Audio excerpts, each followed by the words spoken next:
তো আজকে নিয়ে আসলাম কাপ নুডলস। তো এটা কিভাবে খেতে হয় চলুন আপনাদেরকে দেখাই। এটা এখান থেকে ছিঁড়তে হবে।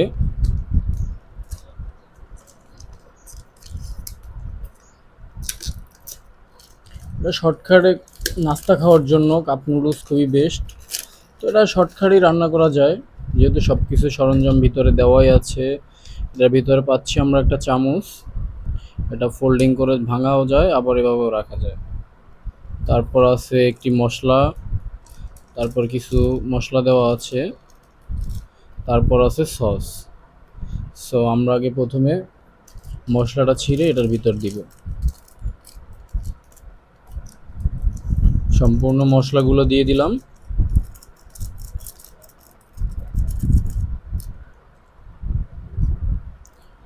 তারপর যেটা আছে ম্যাগি নুডলসের যে মশলাটা, মিস্টার নুডলস,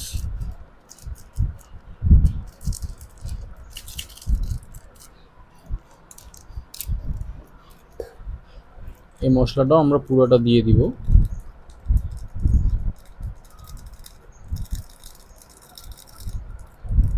তো অনেকেরই সমস্যা হয় যে কাপ নুডলস সবাই পছন্দ করে, কিন্তু সবাই ভালোভাবে এটা রান্না করতে পারে না।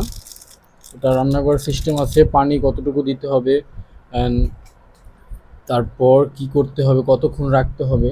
তারপর আমি এটার ভিতরে, এটা মশলা মাখানো শেষ, আমি এখন গরম পানি দিয়ে দিচ্ছি। গরম পানিটা নুডলস যতখানি আছে ততখানি পর্যন্ত দিতে হবে। এই যে দেখুন, এর থেকে আরেকটু বেশি দেওয়া যায়। এই যে হয়ে গেল। এখন আমরা এটা ঢাকনাটা লাগিয়ে দিলাম।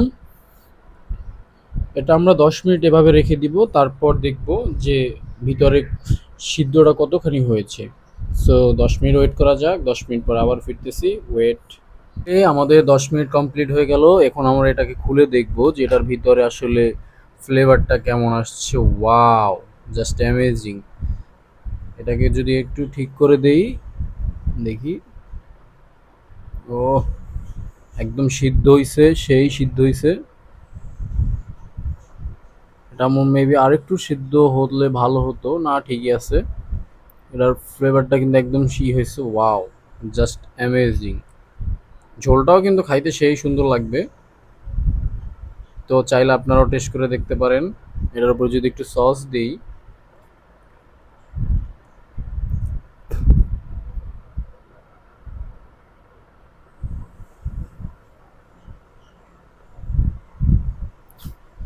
পুরাই মাখা মাখা, সেই জাস্ট ক্ষণিকের নাস্তার জন্য আপনারা চাইলে ট্রাই করতে পারবেন। সুন্দরই হয়েছে, স্বাদটা সেই লাগতেছে। একটু খেয়ে দেখি।